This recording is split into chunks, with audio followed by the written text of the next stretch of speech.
What's up, everybody? It's your boy Zubaz, just coming to you from the CSFBL World Headquarters in the beautiful hill country of Texas. We are live, recorded here in the up-and-coming studio. I realize that the setup and the audio and the video and the lighting, it's all a little bit janky, and if you saw what I'm looking at, you'd be, it's janky as shit. Like, I got like 4 boxes over here. It is nice having a live studio audience. Thanks, everybody. Thanks for coming up. All right, but really, joking aside, the reason we're here is to talk about the June 2022 survey, and I wanted to play around with the setup a little bit. You see that I got my neon CSFBL light hanging up, and talk through the survey. Now, joking aside, I've never seen a game, much less a business, or a business, much less a game, actually disclose all of their survey results, especially when they are as shitty as some of the things you're about to see. But doing it as an indicating measure to show you that, number one, this is going to genuinely be a community-driven game. Number two, that that transparency is going to lead the way. Number three, that the community and the game development are partners, right? And so we are in this together, and so I am going to provide full transparency whenever we do something like this, and including some of the benchmark questions, which you'll see here. We didn't, I'm not burying the lead, we did not do well. So let's get into it. So what you see here, survey timeline is the first survey we took was September 22nd, so like 7, 8, 9 months ago. And I think the biggest win of the whole thing is we had 143 responses. We're up to 228. I think that's a big deal for a lot of reasons. You know, the increased response might be because there's less open-ended questions. It's not as long. It's we're getting better at communication, or at least people are starting to feel like there's more two-way. Even if everybody doesn't feel 100% validated, I think most people feel heard. And there's a high motivation to complete this survey because we told you, and I meant it, that a lot of the things that are in this survey are going to lead to the development, and it is. So I really do appreciate so many people filling it out. The engaged user base here is the secret weapon of this whole thing, and I really do appreciate you taking the time and your honesty. So we wanted to also create benchmarks that create baselines that we could work from. And this is the customer satisfaction benchmark. Essentially what we're trying to do is get an overall satisfaction score and a net promoter score. Overall satisfaction is how satisfied are you with the game in general. Net promoter is, are you likely to recommend, essentially. And as you can see, most of the people are on the right. We have like 10 people that fucking hate me. But for the most part, 75% is in the satisfied column. Don't ask me what difficulty 1 means. Clone tried to explain it to me. I don't know. It doesn't matter. Don't worry about it. Because it wasn't that hard of a question. You happy or not, right? So to put that in some perspective, and Clone really laid it on thick here just to highlight, make me say on camera how terrible things are currently, because we're at 75%. So other than like Time Warner, that's the level we're at, and not kidding, like that's legitimately the level that we're at. Like we're after banks, and they're thieves, right? They're bad humans. So we're pretty low, and we're gonna get into the NPS side of that in a second. So here's where the first place that it gets super ugly, though. Net promoter score. Now this is a little deceiving because this takes all industries, everything into account, but net promoter score is 87% of people likely to recommend, being in that 9 or 10 range. The neutrals, I believe, are 7 and 8, and then 6 or below means you would not recommend. And I genuinely did not know that there could be a negative net promoter score. I had no idea it could be that bad. And that's what we're seeing here. And, the majority, 219 people scored that. Minus 15%, means the majority of you would certainly not recommend this game. And I'm not totally surprised by that, because not only did we just come out with a big update, but most of the update was taking shit away. So we already had a basic game that we turned into a more base model. It's totally understandable, but it hurts my soul, to be honest with you. And that obviously is in the bottom 25%. Likely it's in the bottom 5%, but I don't think SurveyMonkey goes below top or bottom 25%. So it's bad. And again, we get back into the net promoter average. And so you can see we're below like everybody. We're below everything. There isn't a business industry that ranks lower. So like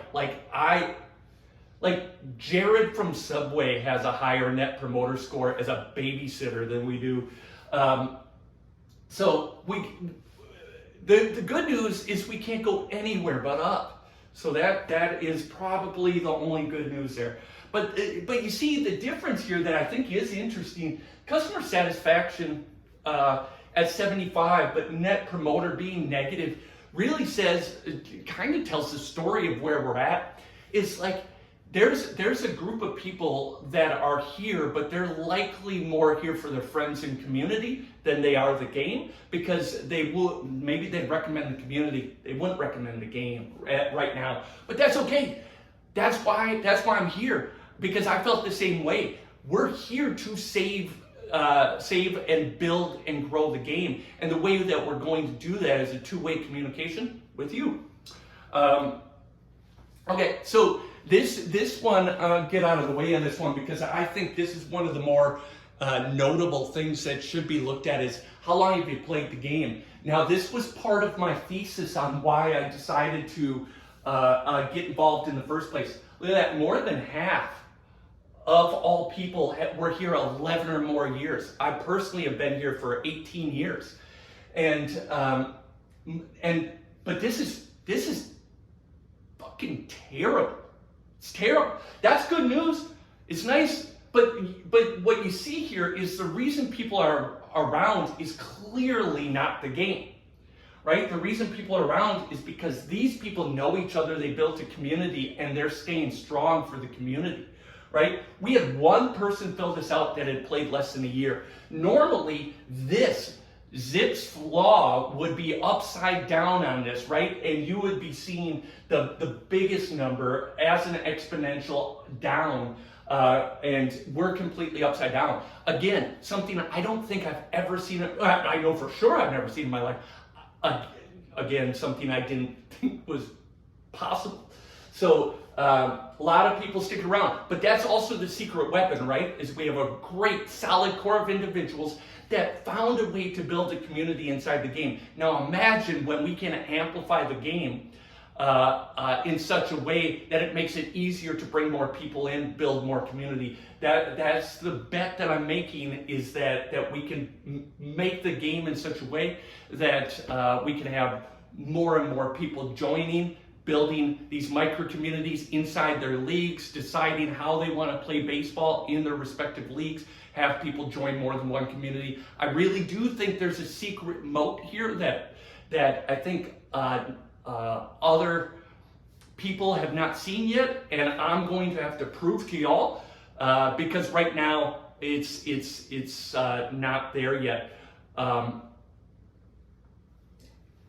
Get to the next point here in a minute. And so this just shows the years active between casual, active, and hardcore. There's not too much to take away from this, since so many of the 11 or more year players are obviously dominating all three categories. Overall, how satisfied with you? I think the one takeaway here is, because a lot of these lines up are pretty easy, or pretty even, except you get to the very dissatisfied hardcore users. Those are a lot of people that have been around for a really long time. And I think they're dissatisfied for two reasons, right? They're dissatisfied, number one, that they have not seen much improvement in the game over more than a decade.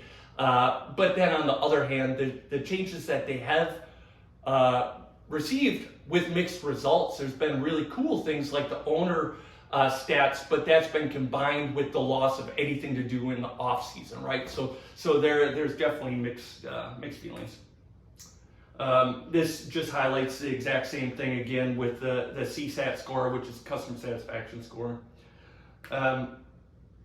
This is same thing, net promoter score though by activity level, and you can see once again that the actives, the actives actually have the best percentage of promoted, more than the hardcore, more than the casual. But again, it's hard to take too much away from those numbers because of the small sample size.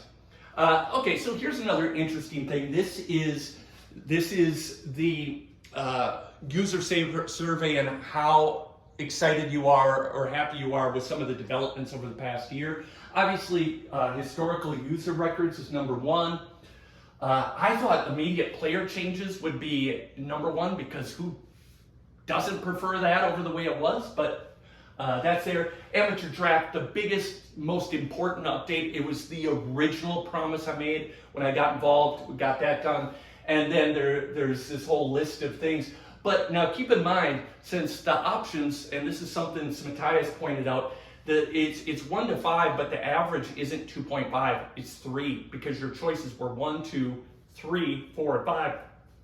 So you really have to look at that as the cutoff of satisfaction. And so you can see anything below that 3, definitely there's some serious dissatisfaction with. Front office removal, that's what I was talking about with that off-season sim engine changes. That really gets to this issue that I've heard come up a lot about the comments that Brian made that Classic would be the same, and it's nothing like it. And I think that was a comment that he would take back if he could, because we were just changing too many things for anything to be the same, and especially broken things like how grass and turf worked, amongst a lot of old crusty code. And I wish that wasn't the message, because that certainly has not been how it planned out or played out. But also, I think it also highlighted an issue with how deeply we can test, how we can test locally, how we can test quickly, test sims locally and quickly.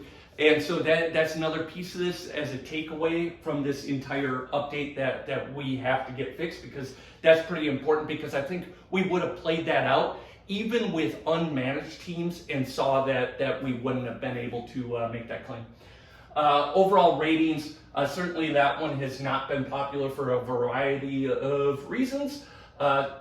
Scouting model and then potential ratings, I think you can lump those together. But that potential ratings change ranked really low. And like I told you in the last video, that's one I've struggled with too. I'm still trying to figure out how much is the change itself and how much is change itself and how much is the change itself.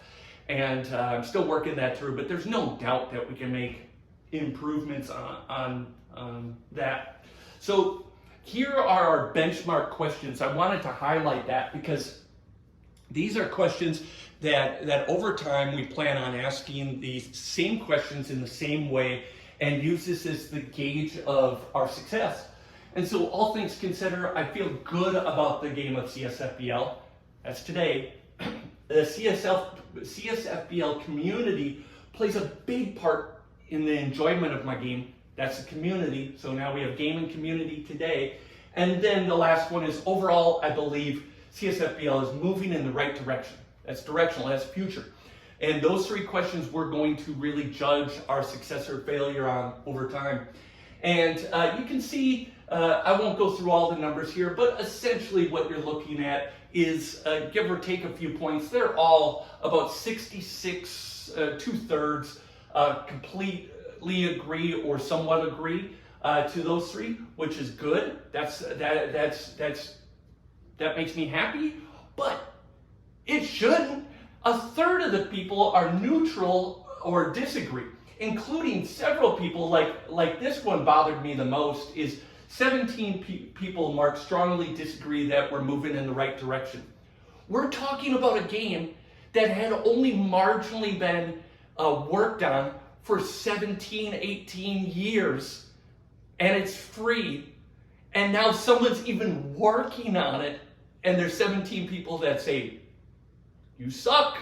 And that one hurts my soul, because like honestly, that one is like the one where you say, do I need to just light this thing on fire and jump off a bridge? Like, did I make a mistake? What the fuck am I doing here? Like, why would I dedicate my time, energy, and money to this when like doing something to save the game is eliciting such a negative reaction? But when I rationalize that, I also know that it's because you haven't seen what I have in my brains, because I know when we can start to get the rewrite out, start the updates and increase the features and the gameplay, and like that train hasn't even left the station yet, right? Like, we're just still fixing the boxcar to get our train ass in motion. I went too far with that metaphor. But it's going to be fine. It's going to be great, and it's going to be better than ever. And it's going to be better than it ever would have been. And I've asked you guys to trust me for like 9 months now. And I understand, like, the improvements have been slow but steady and consistent. And now we're sitting on 4 full-time employees in a game that had none 9 months ago, right? And so we're on our way, and it's going to be fine. But it would seriously probably make me cry if we were at that percentage next time. Not politicking you to not do that. I'm just saying, like, that sucks. We can't let that happen. We have to be better than that, right? So to open any questions, this was the coolest part about the whole thing, is we got 25 pages of answers. And I've read them all, but we, like, when I got done, and I said this to Clone too, I was like, I'm not going to make any comments on direct comments yet, because I think we need to aggregate those and collapse them into different sections. And plus, I feel like the numbers and the benchmarks are for all of us, but a lot of those answers are really specific, and I don't want to get too in the minutia with any one comment. So we're going to collapse them into broader narratives and then roll that back out to the community so that we can discuss it together. A lot of supportive messages warmed my heart. On the other side of things, made me feel really good. People talking about being really happy that something's happening and we're on our way and they can feel it, and like that part's awesome. Like I said, we will follow up, and there's going to be more data collection, but your suggestions are going to create the development loop. Now, that doesn't mean anybody that just blasts me in a DM, you know who you are, I'm going to take that and run with it and just do that one thing. But we are going to take the collective intelligence of the entire user group, and we are going to aggregate in such a way, or aggregate it? We're going to group it in such a way that we are going to use that to create discussions, to create development plans, to create development cycles and sprints, and advance the game based on what we think will be most impactful for you. Because the only way this works is if you're in. Because if you're not in, none of this shit matters. Like, we could develop a baseball sim and try and make everybody like it, but that's gonna fail. You know why? Because all of them fail. All of them languish. The only way this works is if we create a different type of baseball sim where we allow leagues to be whatever they want to be, so we can create 1,000 games in one. That's the only way this works. If we just make a single baseball sim, we might as well light it on fire and jump off the bridge right now, because that's not going to work. It never works. So So the idea here is for leagues to have lots of optionality, and that is coming. I keep saying it, and I'm going to keep saying it until I'm blue in my face, because I need you to understand and believe it, because you're going to start to see it more and more after we get the rewrite done, because really everything changes then, because we have scalability at that point, both with the game itself, the UI, etc.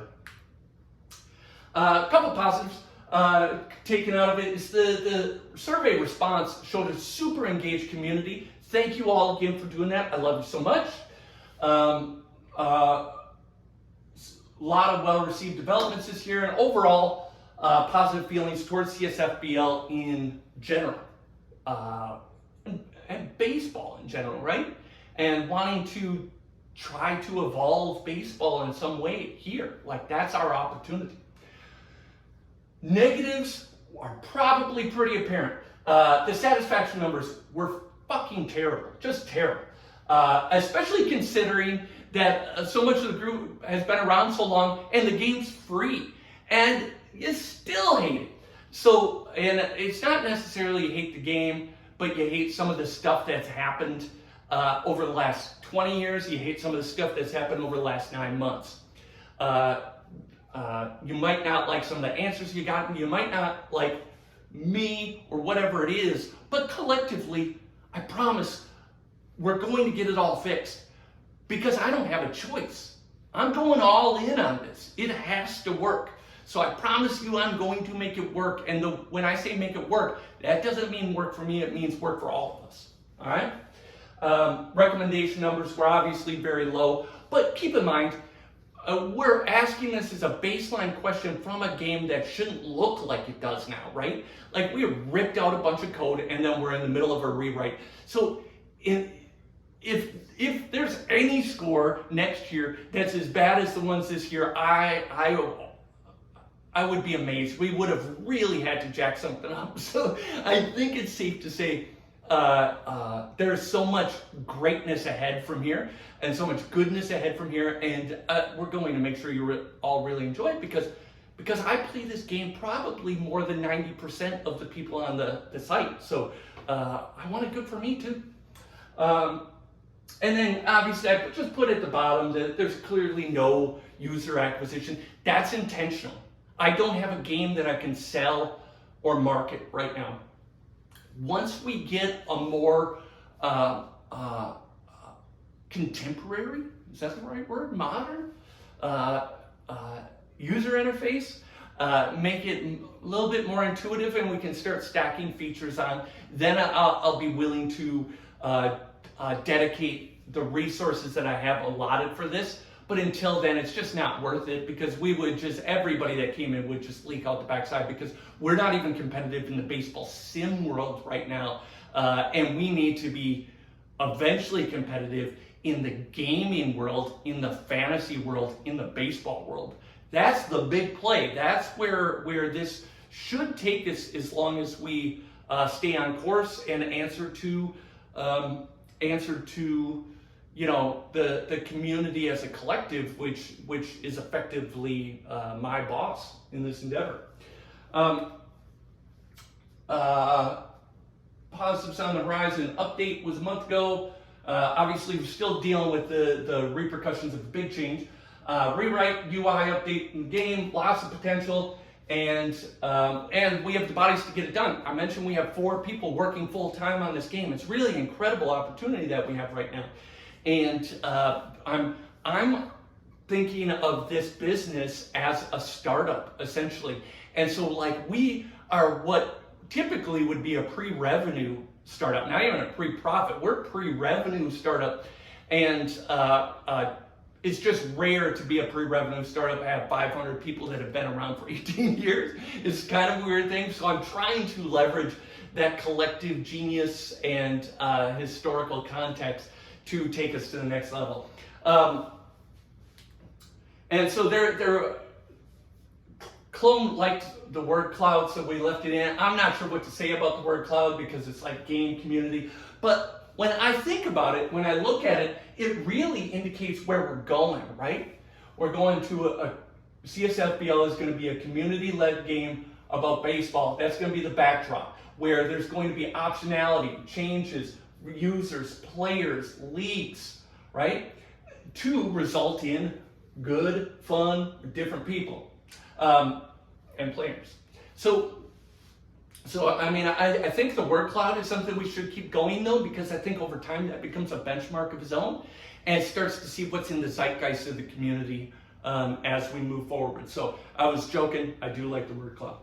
And then big thing that's also been a takeaway from me with this big release is we're going to get a lot better at testing.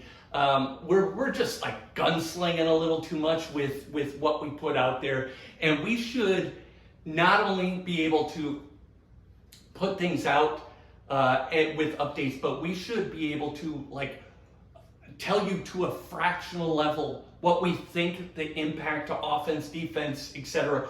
will be. We have the ability to run thousands of sims, and we have to do that, because if the game goes where I think it's going to go, I mean, that's a do or die thing. You don't want to get into like a league like GOAT, where there's real money on the line that the players are doing themselves, and then have a tweak of the game that invalidates your team for the next 8 seasons, right?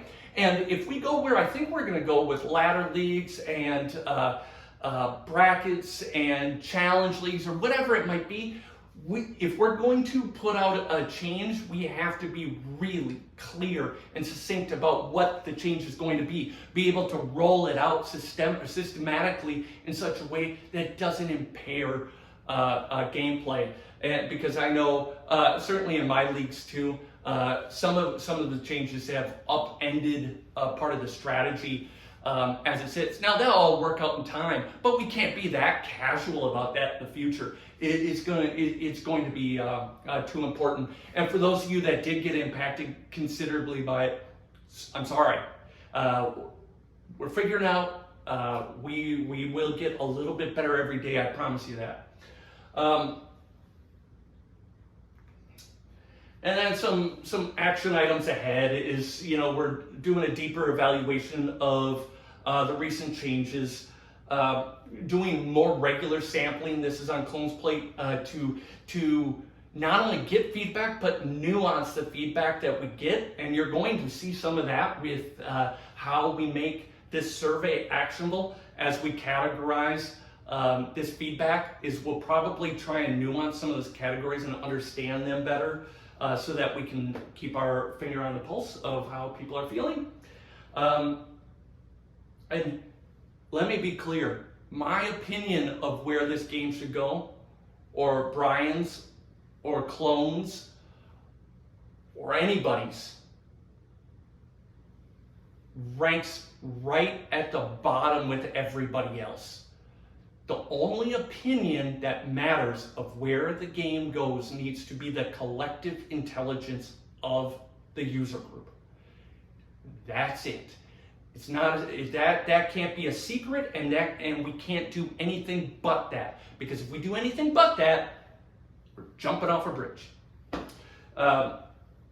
And we're going to try and continue to improve the communication with the community.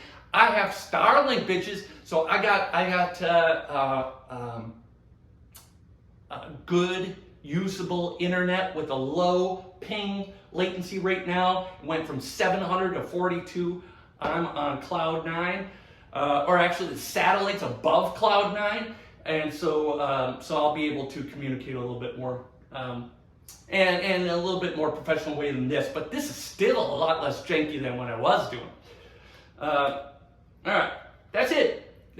So I know I went on an emotional journey on this, but that's because it does matter to me, and I really do want it to be right. I want it to be better, and I'm not going to settle for anything less than us continuing to get better at the fastest pace possible without tripping ourselves up. So thank you very much. I appreciate you all. Until next time, I'd like to thank the live audience, everybody showing up. Until next time, I got to run home. I'm out of here, bitches.